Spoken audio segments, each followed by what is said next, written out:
प्रदेश में ऐसी मनहूसियत का दौर चल रहा है कि इस वक्त कोई भी अच्छी बात सुनने को तैयार नहीं है, अच्छा काम करने को तैयार नहीं है।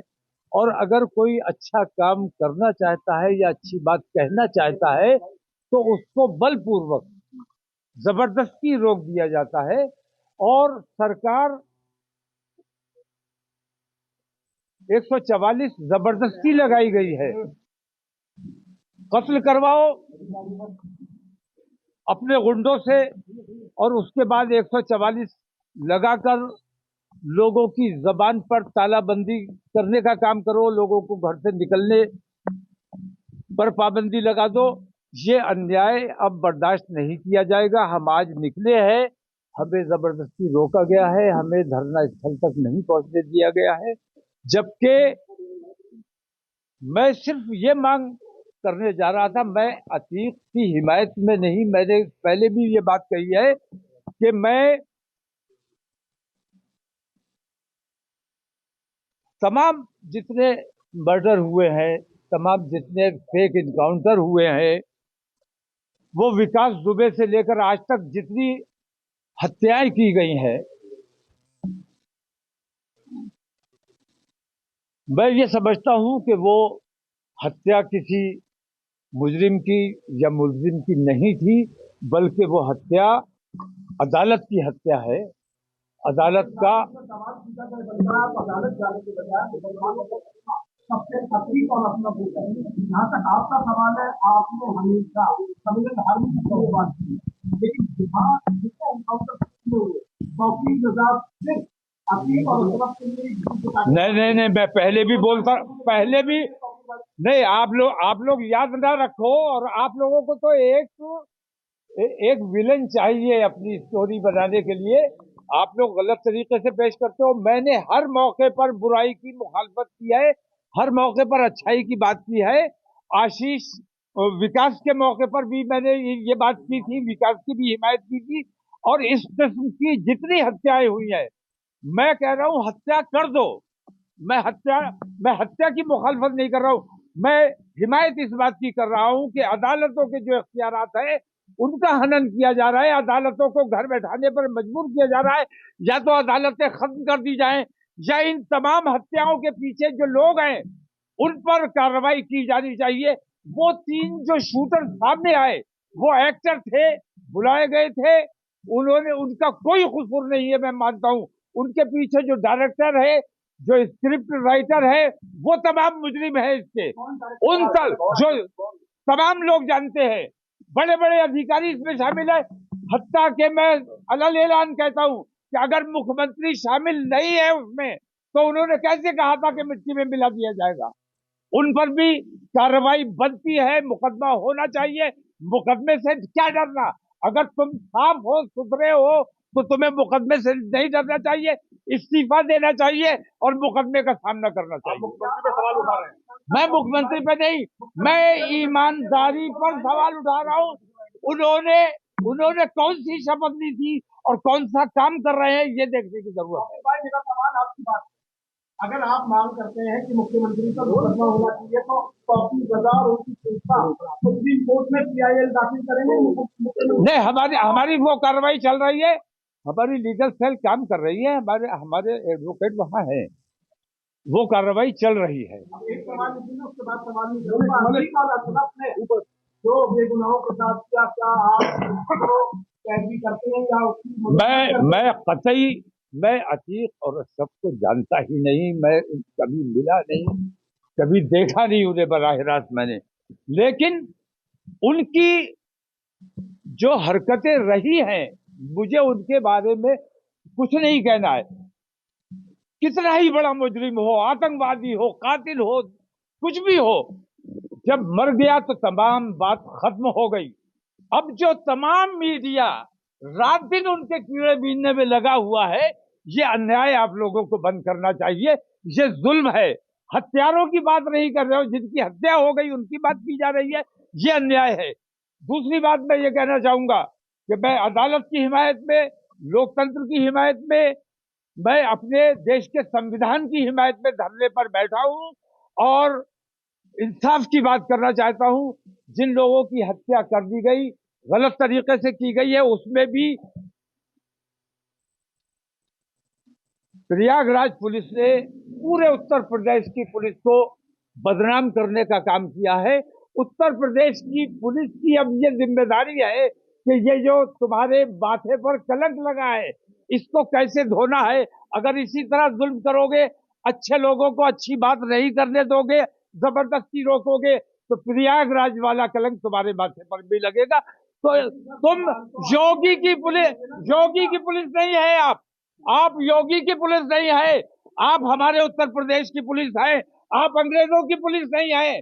आप हिंदुस्तानियों की पुलिस है। आज तक सरकार ने पुलिस मैनुअल तक नहीं बनाया है।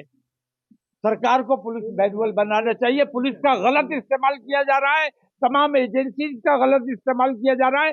ये गलत इस्तेमाल बंद किया जाना चाहिए। इनका परिवार जो है, इनका परिवार चाहे वो शाइस्ता हो या वो, ये लोग भी तो आरोपी हैं। नहीं, मैं एक बात कहता हूँ, बड़े बड़े आतंकवादी होते हैं, बड़े बड़े मुजरिम होते हैं, मुजरिम पकड़ा गया।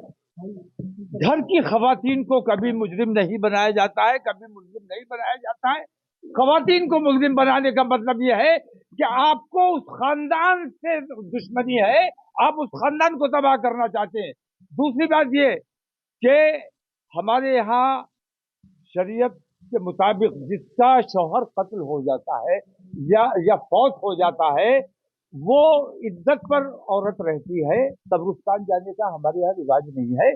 तो ये कहा गया कि वो इज्जत इसलिए कब्रिस्तान नहीं आई क्योंकि वो वांटेड है। एक तो वांटेड है इज्जत, एक लेडी, एक खातून शाइस्ता, एक तो उसको मुल्जिम बनाया गया है, मैं इसका विरोध करता हूं। दूसरी बात ये कि वो इस वक्त कब्रिस्तान इसलिए नहीं आई कि 4 महीने 10 दिन की इद्दत हमारे यहाँ होती है जिसका शौहर खत्म हो जाता है। तो अतीक और अशरफ उन दोनों की बीवियां, मेरा ख्याल ये है कि वो इद्दत में होंगी। और मैं दर्दमंदाना अपील ये करता हूं कि उनके साथ उनकी तलाश है, आपको ठीक है, आप तलाश कीजिए, लेकिन अगर वो मिल जाती हैं तो उनको बेपर्दा मत कीजिए। जिस घर में वो इज्जत में बैठी हैं, उसी घर में उनको बैठे रहना दिया जाए और उनको हाउस अरेस्ट रखा जाए जब तक उनकी इज्जत पूरी ना हो जाए। एक टेक्निकल सवाल ले लेते हैं। देखिए, अभी तीनों को अरेस्ट किया गया है, जांच चल रही है, जांच एजेंसियां जांच कर रही हैं, तमाम तरह की एसआईटी गठित हो चुकी है, तीनों आरोपी मैं पूरी बात जी उसके बाद अब आप कह रहे हैं कि उत्तर प्रदेश के जो मुखिया है योगी आदित्यनाथ, उनके ऊपर आप सवाल खड़े कर रहे हैं। तीनों को गिरफ्तार करके जांच तो चल रही है ना, जांच करने के बाद जब निकल के सामने आएगा कि कौन कौन इसमें इन्वॉल्व है। मैं एक बात कहता हूं, उन तीनों कातिलों को पुलिस ने जिस तरह से पकड़ा नहीं, गले लगाया, शाबाशी दी, वाह भाई बहुत अच्छा काम किया, गोद में लिया है उन्हें। पुलिस ने क्यों नहीं एक राउंड भी गोली चलाई? दूसरी बात, पुलिस को उन्हें रिमांड पर लेना चाहिए था। रिमांड पर क्यों नहीं लिया गया? पुलिस ने कोई कार्रवाई अभी तक क्यों नहीं की? उनको न्यायिक हिरासत में भेज दिया। क्या पुलिस की जिम्मेदारी नहीं थी कि उनके लिए रिमांड मांगी जाती?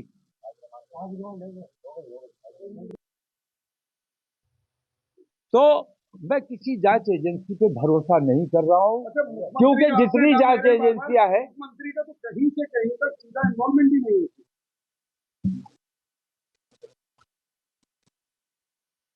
इसमें ईमानदाराना अगर जांच होगी, और मैं कहता हूं कि कोई ईमानदाराना जांच नहीं होगी। जांच वो होगी जो बताया जाएगा, जो कहा जाएगा, जो वो जांच हो जाएगी।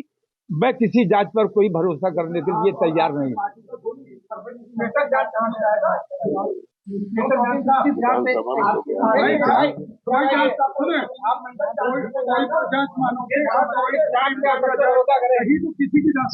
जांच अगर होनी है, मैं कहता हूं हेमंत करकरे की मौत की जांच होनी चाहिए थी।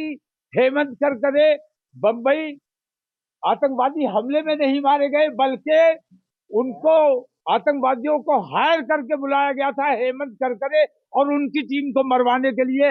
अगर हेमंत करकरे जिंदा रहते तो सारा आतंकवाद उस वक्त खुल जाता, लेकिन तमाम गृह मंत्रालय ने और तमाम लोगों ने मिलकर उस बात को दबा दिया और दूसरे लोगों पर आरोप सिद्ध कर दिया। बहुत बड़ी बात तो खुली खुली बेईमानी हमेशा से होती रही है। मुसलमानों के साथ जुल्म सितम हमेशा से होता रहा है। जानकारी के सोर्स तो आपके पास मुझसे ज्यादा है, लेकिन आप सवाल ऐसे करते हो जांच का। आपको मुझसे ज्यादा, आपको मुझसे हेमंत करकरे की मौत ने आतंकवादी हमले में मौत नहीं हुई, हेमंत करकरे की हत्या करवाई गई। और हेमंत करकरे की हत्या अगर ना हुई होती तो आज जो सरकार में बैठे हुए हैं ये तमाम के तमाम लोग जेल में होते।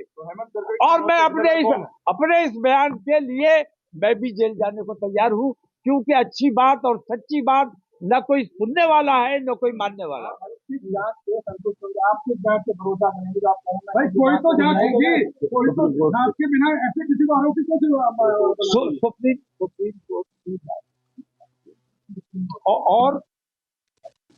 और रिटायर्ड जजेस से नहीं।